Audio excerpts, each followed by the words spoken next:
பொன்னேரி ஆரணி ஆற்றில் மணல் எடுப்பதை கண்டித்து திருவொற்றியூர் தேசிய நெடுஞ்சாலையில் 100க்கும் மேற்பட்ட பொதுமக்கள் சாலை மறியல் போராட்டத்தில் ஈடுபட்டதால் அப்பகுதியில் 1 மணி நேரம் போக்குவரத்து பாதிக்கப்பட்டது.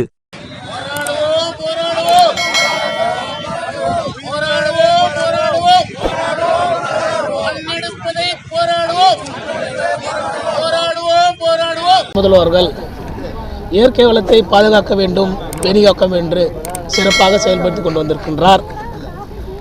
இந்த பொன்னேரி நகராட்சியில் மொத்தம் 27 வார்டுகள் இருக்கிறது. மொத்தம் ஒரு 40,000 ஜனத்தொகை இங்கே வாழ்ந்து கொண்டிருக்கிறார்கள்.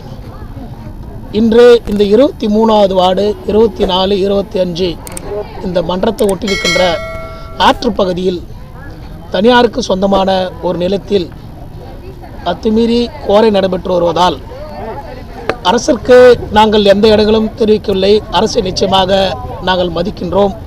அரசிடம் சட்டத்திட்டங்களை நிச்சயமாக நாங்கள் மதித்தான் செயல்படுகின்றோம்.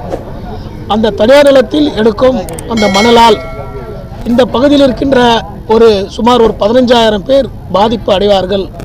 ஏனென்றால் அது நடுவில் உள்ள திட்டு உடைந்து விட்டால் மக்களுடைய நீதாரமும் பாதிக்கப்படும், உயிர்களும் பாதிக்கப்படும் என்ற கவனத்திற்காக நாங்கள் இதை அதிகாரிக்கு முறையான முறையில் தகவல் கொடுத்து தெரிவித்துக் கொண்டோம்.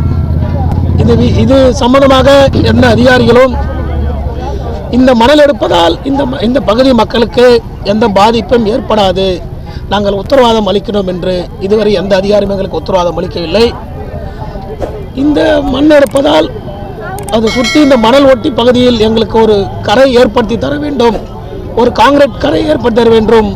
பல வருட காலமாக இந்த பொன்னேரி பகுதியில் அனைவரும் இது ஒரு கோரிக்கையாக நாங்கள் கேட்டுக்கொண்டிருக்கின்றோம்.